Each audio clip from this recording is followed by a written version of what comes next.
Eh, eh,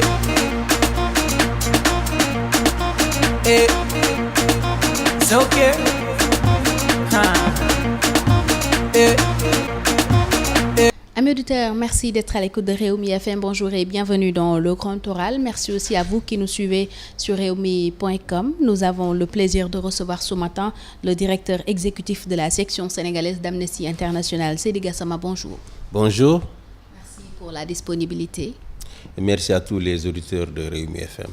Alors, Monsieur Gassama, votre organisation Y en a marre et la RADDHO ont décidé de porter plainte contre l'État du Sénégal au niveau de la Cour de la justice de la CEDEAO pour les manquements notés lors du scrutin du 30 juillet.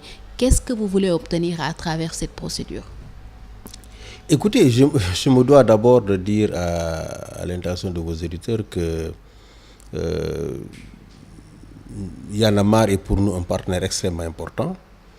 Toutes les organisations qui sont dans cette action sont des partenaires extrêmement importants.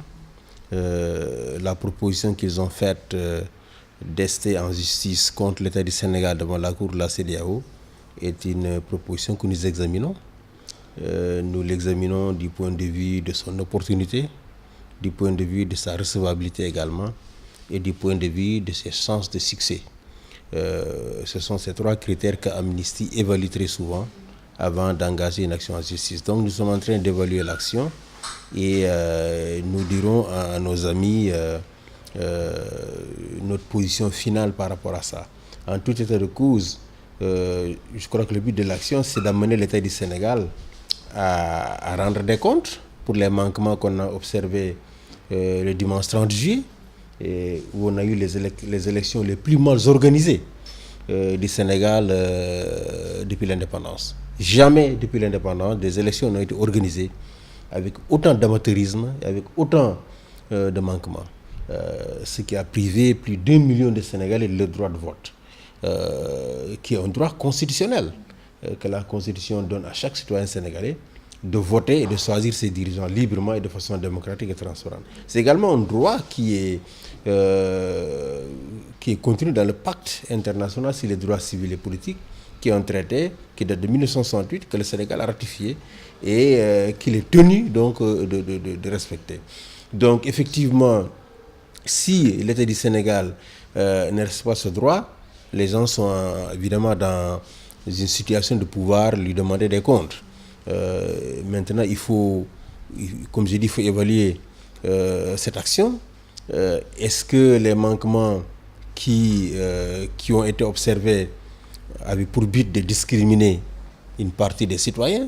Autrement dit, est-ce que les militants de l'APR ont pu voter comme il se doit et que d'autres Sénégalais qui ne sont pas militants de l'APR et de la coalition au pouvoir n'ont pas pu voter? Ça, il faut le voir. Est-ce qu'il y a une région particulière ou une localité particulière du pays qui a été empêchée de voter? Tout cela, ce sont des choses qu'il faut prendre en compte dans ce genre d'action. Il ne s'agit pas d'aller essayer en justice pour essayer en justice, il faut voir les chances de réussite de l'action. Est-ce que donc Y en a marre n'a pas mis les charrues avant les bœufs, parce qu'ils ont fait face à la presse le 17 juillet, le 17 août, donc avant-hier, c'était pour lancer justement cette plainte contre l'État du Sénégal? Écoutez, Y en a marre, ce n'est pas une section, ce n'est pas une, à ma connaissance, ce n'est pas une organisation où vous avez des juristes. Amnesty est d'abord une organisation de droits humains, donc elle est animée avant tout de juristes. Et c'est comme ça que nous fonctionnons. Donc nous dirons à nos amis Y en a marre l'analyse que nous faisons de l'action et il leur appartiendra, ensemble avec les autres organisations, de tirer les conclusions qu'il faut. Donc Amnesty n'est pas encore partante avant d'évaluer l'action? Oui, nous avons été cités dans cette action parce que nous sommes évidemment membres de la société civile, parce que nous avons l'habitude de travailler avec Y en a marre, la RADDHO et la Ligue dans pratiquement toutes les actions. Mais il n'y a pas eu encore de discussion entre nous et ses partenaires pour évidemment cerner tous les contours que l'action peut prendre. Vous pensez-vous qu'elle est recevable, cette plainte, ou qu'elle peut donner en tout cas une suite favorable à la requête? Écoutez, c'est ce que nous allons évaluer dans les jours à venir. Là, toute mon équipe est en congé. Moi-même, je rentre de Rome avec Ali Tine, où nous étions partis à notre congrès mondial. Donc, pendant le week-end et d'ici lundi, nous dirons l'analyse que nous faisons donc de cette action-là. La jugez-vous pertinente, cette plainte? Écoutez, moi je pense que, c'est mon point de vue, ce genre d'action ne peut prospérer que si l'État est pris à défaut. Autrement dit, si les manquements qu'on a constatés étaient politiquement motivés, si elles avaient pour but d'empêcher les citoyens de voter. Et ce n'est pas le cas. Je ne suis pas certain. Je ne suis pas certain parce que ce que j'ai pu constater dans mon entourage et de façon générale, c'est que aussi bien les militants de l'APR, la coalition au pouvoir, que les militants de l'opposition, des coalitions d'opposition, n'ont pas eu leur carte et n'ont pas pu voter. On peut pas également dire qu'à tout va, c'est seulement les militants d'un parti ou d'un autre qui ont été empêchés de voter. Donc, oui, il faut éviter les actions spectaculaires, il faut éviter de verser dans la communication. Une action devant une juridiction comme la CEDEAO, il faut, comme j'ai dit, il faut vraiment faire une très bonne analyse. Parce que si vous allez et que vous êtes débouté, c'est également un backlash. L'État va l'utiliser pour vous discréditer. Voilà. Vous ne voulez pas le dire, mais vu tout ce qui s'est passé, on ne peut pas dire que l'objectif était d'empêcher soit des opposants ou en tout cas ceux qui ne sont pas membres du pouvoir de voter. Donc on note là aussi un empressement de la part de Y'en a marre pour justement rester en justice. Moi je crois sincèrement qu'il n'y avait pas que ce qui s'est passé, en tout cas ce qui s'est passé avec la confection des cartes et leur distribution des cartes, de mon point de vue, n'était pas politiquement motivé. Il y a peut-être quelques responsables de l'APR qui ont pris des cartes, qui les ont données à leurs militants, mais de façon générale, on ne peut pas dire qu'il y avait une rétention ou un défaut un défaut de confection et de distribution des cartes qui soit politiquement motivé. Autrement dit que le pouvoir, que cela faisait partie d'un plan du pouvoir pour gagner les élections, pour voler les élections, pour parler de façon triviale. On ne peut pas le penser. On peut également penser que dans des localités bien précises, le pouvoir a choisi de saboter les élections. Je ne suis pas très certain. Donc pour le cas de Touba même, c'est le pouvoir qui demandait à ce qu'on annule le vote. Absolument, absolument. Donc il faut qu'on évite d'entrer dans des querelles politiciennes si nous voulons rester crédibles. En tout état de cause, ce genre d'action, pour que ça prospère, il faut vraiment juger de son opportunité, comme j'ai dit, il faut juger de sa recevabilité, il faut juger de ses chances de succès. Si les chances de succès sont nulles et que vous entêtez, vous saisissez la juridiction de la CEDEAO, je ne dis pas que c'est le cas de cette action avec Y'en a marre. Mais il y a moins de chances quand même que ça aboutisse au résultat escompté, ça il faut le reconnaître. Écoutez, moi je suis pessimiste. Je suis pessimiste. Comme je dis, nous sommes en train d'analyser un peu cette action-là. Moi-même, nos collègues, on est en train de l'analyser pour voir ses chances et donner notre avis aux partenaires de la coalition. Y'en a marre, vous aussi réclamez 1 million pour chaque citoyen qui n'a pas pu voter. Oui, vous savez, normalement, pour une cour de justice comme la CEDEAO et n'importe quelle cour de justice, lorsque un citoyen subit un tort, évidemment, il faut que la justice constate qu'il y a un tort et ensuite qu'il y ait réparation. La réparation, elle peut être pécuniaire, tout comme elle peut prendre d'autres formes. Donc, je pense que c'est une idée qui a été lancée et il faut attendre de voir ce qu'elle va donner. Alors, s'agissant toujours de ces législatives, le Conseil constitutionnel saisi de plusieurs recours a annulé tous ces recours, donc il les a renvoyés dos à dos. Est-ce que vous pensez qu'il ne fallait pas aller plus loin en examinant justement ces recours pour Dakar notamment et Touba, au lieu d'agir de la sorte? Beaucoup même pensent que le Conseil constitutionnel n'avait pas prérogative à agir ainsi, et aussi avant les élections, en permettant à ce qu'on puisse voter avec les permis et autres documents qui n'est pas carte d'identité comme mentionné dans le code électoral. Écoutez, parlons d'abord des récépissés. Je pense que si cette décision n'avait pas été prise par le Conseil constitutionnel, probablement nous aurions la moitié du corps électoral qui n'aurait pas voté. Probablement. la moitié du corps électoral n'aurait pas voté. Parce qu'effectivement... Oui, à défaut de reporter. Je crois que le report n'était pas envisageable, aussi bien pour le pouvoir que pour l'opposition. Personne ne voulait du report. Et la mauvaise idée d'abord a été d'organiser des élections pendant l'hivernage. Au moment où le monde rural, qui est quand même, qui constitue évidemment la plus grande proportion de la population sénégalaise, est au travail champêtre. On décide d'organiser des élections. J'espère qu'on ne le fera plus. Parce que c'est non seulement une mauvaise idée, mais cela contribue justement à faire gonfler le taux d'abstention. Parce que, étant moi-même du monde rural, je ne vois pas quel paysan abandonnerait son champ pour courir derrière des cartes d'électeurs.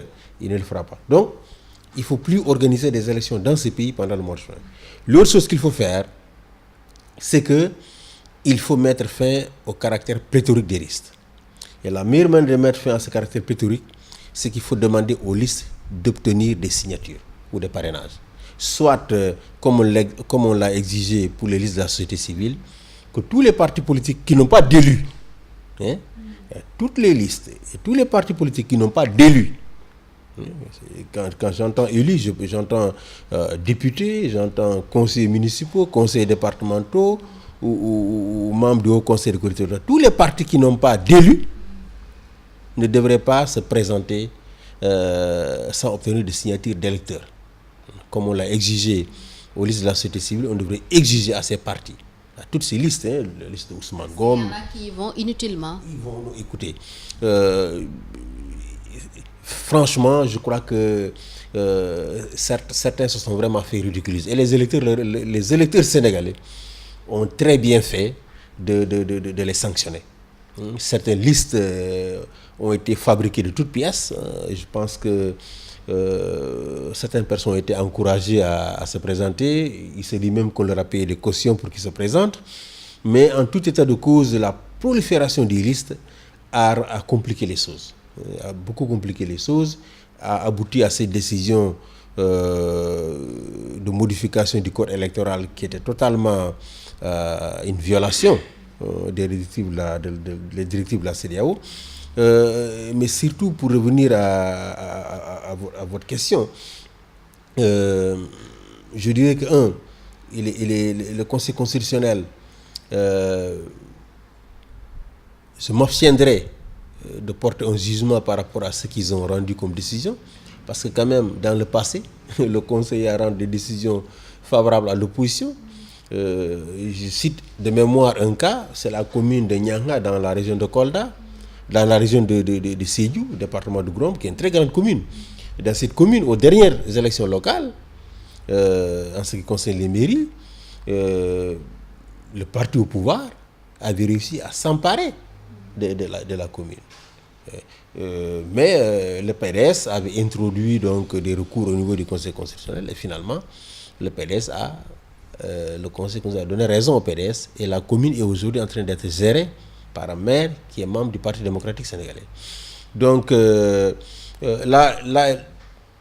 le Conseil a renvoyé dos à dos l'opposition et le pouvoir. Oui, je crois qu'ils avaient peut-être des arguments solides. En tout état de cause, le Conseil a rarement annulé des élections pour demander à ce qu'ils soient reprises. Je ne me rappelle pas, moi, d'une situation au cours de laquelle le Conseil a annulé une élection quelque part, comme le demandait Benno à Touba, pour que l'élection soit reprise. Et d'ailleurs, ce jour des élections, j'étais dans une radio et dans une télévision de la place, et je disais, lorsque la rumeur a commencé à circuler à Touba venant de certains jeunes chefs religieux, selon laquelle les élections allaient être reportées au dimanche suivant, j'ai moi-même dit aux gens à Touba, allez-y voter, parce que les élections ne seront jamais reportées. Le code électoral ne prévoit pas une situation où les élections sont organisées pendant 2 jours. Donc, j'avais demandé moi-même en direct à ce que le vote soit prolongé jusqu'à minuit pour permettre aux électeurs de rattraper les 4 heures qu'ils avaient perdues entre 8h et midi. Et je crois que cela a été fait. Donc, je ne voudrais pas vraiment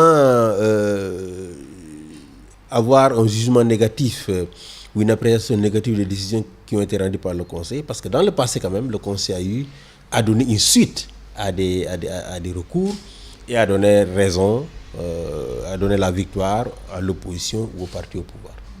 Alors, s'agissant toujours de ces élections, Amnesty International a été naturellement observateur. Qu'est-ce que vous tirez de ces joutes? Alors, ce que nous tirons de ces joutes, c'est... de transparence d'abord. Écoutez, je pense d'abord que de bout en bout, pendant ces élections, le code électoral a été violé de façon flagrante par le camp du pouvoir.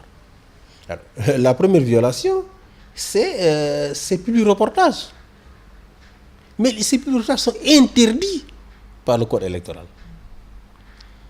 Mais le président Macky Sall et sa coalition, en violation flagrante du code électoral, ont fait passer des publi-reportages dans des télévisions privées de ce pays jusqu'à la veille des élections. Jusqu'à la veille des élections, des publi-reportages... À la fin de la campagne même. C'est ça. Ont été passés, n'est-ce pas, dans les télévisions de la place. Je ne parle pas maintenant de la RTS qui tous les soirs fait des reportages sur la CMI, des reportages, ce qui était une publicité électorale déguisée. Donc je pense que lorsqu'un parti au pouvoir, une coalition au pouvoir qui est censée faire respecter la loi, la viole, évidemment on est dans des situations extrêmement graves. La deuxième chose, évidemment, c'est l'amateurisme ou le dilettantisme avec lequel ils ont organisé des élections. Comment peut-on payer 50 milliards de francs CFA à une entreprise plus cher que ce qu'on a payé en Algérie pour imprimer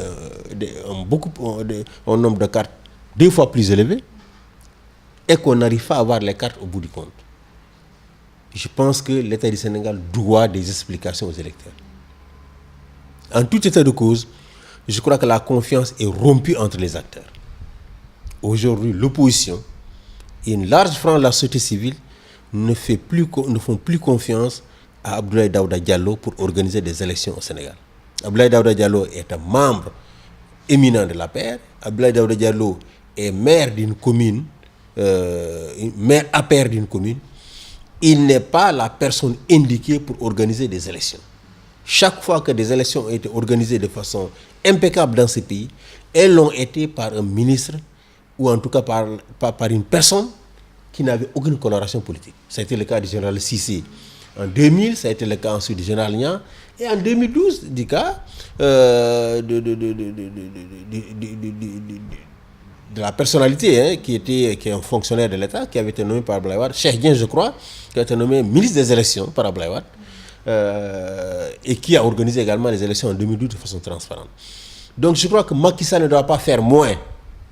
En tout cas, moi, si j'étais membre d'un parti d'opposition, je serais intraitable sur cette question. Je crois que l'opposition doit être intraitable sur cette question-là. Mais c'est que cette opposition qui néglige a fait à un moment donné.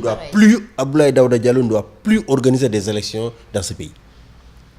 En tout cas, celle-ci, il a été félicité.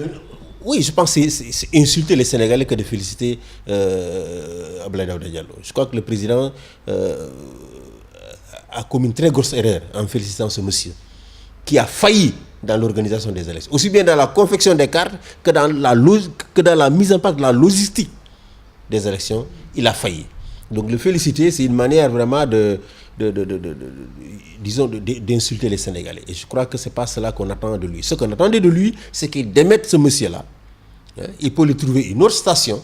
On ne dit pas qu'il le renvoie du gouvernement, mais qu'il trouve une autre station et qu'il mette à la tête du ministère de l'Intérieur une personne neutre, une personne apolitique qui a la confiance de tous les acteurs pour organiser les élections. En tout cas, le bordel qu'on a observé, excusez-moi du terme, qu'on a observé pendant ces élections législatives, si c'est reproduit en 2019, le pays connaîtra des lendemains incertains. Parce que l'élection présidentielle a un enjeu beaucoup plus grand que les élections législatives. Donc si ce qu'on a observé lors des dernières législatives se reproduit en 2019, le pays va connaître des lendemains incertains. Et il ne faudrait pas qu'il compte sur la police, sur la gendarmerie ou sur l'armée pour mater les Sénégalais. Il faut qu'il sache que ces corps ne sont pas là au service d'un parti ou d'un clan. Ils sont là pour la République, ils sont là pour le peuple sénégalais. Donc, la meilleure manière de prévenir des troubles en 2019, c'est de démettre Daouda Diallo de l'organisation des élections, d'y mettre une personnalité neutre qui a la confiance de tous les acteurs et que cette personnalité appelle tout le monde au dialogue. Parce que c'est le dialogue qui permet d'aller vers un processus électoral apaisé. Donc, c'est l'appel que je voulais lancer au président Macky Sall et je crois que c'est un appel également que tout le monde a lancé depuis la catastrophe du 30 juillet et je crois que pour une fois, il va entendre cet appel-là et qu'il prendra les mesures que le peuple attend de lui. Alors, vous avez été reçu par le président Macky Sall il n'y a pas longtemps. Vous n'avez pas discuté de ces sujets-là? On n'a pas discuté des élections, on a discuté de la question des droits de l'homme. Ça fait quand même bientôt un peu plus d'un an maintenant. On a discuté donc la situation des droits humains au Sénégal, ce qui constitue vraiment un sujet sur lequel on peut discuter pendant 2 heures de temps. Nous avons également à l'époque discuté de la situation de la sous-région, de la situation en Gambie. Yaya Jammeh était encore au pouvoir, est très fort au pouvoir. Nous avons discuté également de certains dossiers qui étaient sur la table du Conseil de sécurité des Nations Unies, parce que le Sénégal est membre non permanent du Conseil de sécurité des Nations Unies. Donc on n'a pas discuté des élections, parce que nous pensions que ces élections qui étaient encore à un an et demi, allaient être organisées d'une manière impeccable, comme cela a été le cas en 2012. Moi, je ne peux pas croire que l'administration sénégalaise, les fonctionnaires de l'administration sénégalaise, qui sont là quand même depuis qui organisent des élections,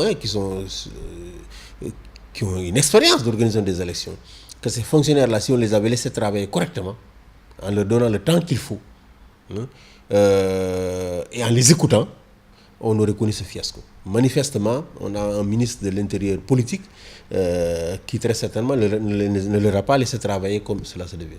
Vous avez parlé des droits de l'homme avec le chef de l'État. Si vous deviez noter le Sénégal aujourd'hui en la matière, quelle serait la note?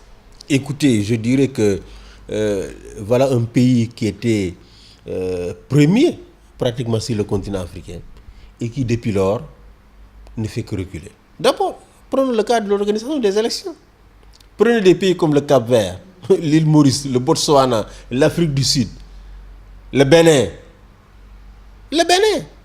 Tous ces pays qui sont autour de nous. Voici des pays où on organise des élections sans contestation. Sans contestation, sans réclamation, sans recours, rien. C'est organisé de façon tellement impeccable que personne ne trouve à redire. Aussi bien du pouvoir que de l'opposition de la société civile. Donc voici un domaine où on est aujourd'hui devancé par des pays, n'est-ce pas, qui étaient très loin derrière nous, qui sont sortis, qui, au moment où nous votions, étaient dans des situations de parti unique, de dictature. Et aujourd'hui, ils nous ont devancés. Prenons le cas de la liberté de la presse. Des pays comme la Guinée ont dépénalisé les délits de presse. Le Tchad a dépénalisé les délits de presse. Le Niger a dépénalisé les délits de presse. Dans tous ces pays, aucun journaliste ne peut aller en prison aujourd'hui parce qu'il a commis un délit dans l'exercice de ses fonctions. Est-ce que ces pays ont brûlé? Est-ce que la Guinée a brûlé?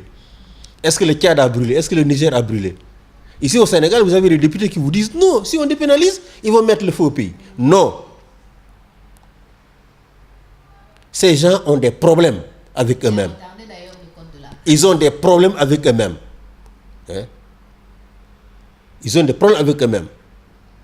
En matière de transparence, en matière de bonne gestion, en matière de bonne gouvernance, du point de vue de la moralité, ils ont des problèmes. Et ce sont des problèmes que les journalistes mettent sur la place publique. Donc c'est leur crainte qu'ils expriment en quelque sorte. Ils expriment des craintes subjectives. Écoutez, moi j'ai discuté avec tellement de députés autour du code de la presse. Mais chacun vous raconte sa petite histoire avec les médias. Donc ce sont des craintes subjectives. Ce n'était fondé sur rien. Ce n'était pas la peur que le pays s'enflamme qui a fait qu'ils ont réussi à dépénaliser les délits de presse, mais c'est simplement pour se protéger eux-mêmes, avoir une épée de Damoclès sur la tête des journalistes pour les amener à ne pas fouiller dans leur vie privée, à ne pas fouiller dans leur gestion, et justement à mettre tout cela sur la place publique. Surtout la gestion, parce que la vie privée quand même, elle est... Vous savez, vous savez aussi, il ne faut pas... Vous savez, là, pour un homme public, on ne sait pas toujours où commence la vie privée et où elle s'arrête, pour un homme public. Il doit quand même y avoir des barrières. Absolument. Vous savez, moi, ma vie privée, elle n'intéresse personne. Aucun journaliste ne s'intéresse à ma vie privée. Mais dès l'instant où les Sénégalais vous font confiance, où on vous élit, où vous êtes devant les feux de la rampe, mais évidemment, les gens sont intéressés par votre vie privée. Et dès l'instant que votre privé intéresse les gens, évidemment, la presse est obligée de s'en intéresser. Vous savez, c'est tout un débat. Hein? Si vous prenez la santé d'un chef d'État ou d'un homme politique, hein? C'est privé, mais ça intéresse. Ça intéresse l'État, hein? Extra. Donc, parce que très souvent, leur position crée des situations d'abus de pouvoir, il faut que la presse puisse fouiller, puisse s'intéresser à cela. Très souvent, on a des situations d'abus de pouvoir. Et si la presse ne s'intéresse pas à leur comportement, ces abus de pouvoir vont devenir monnaie courante. Voilà.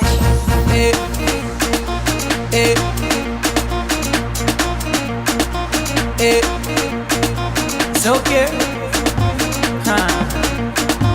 Huh.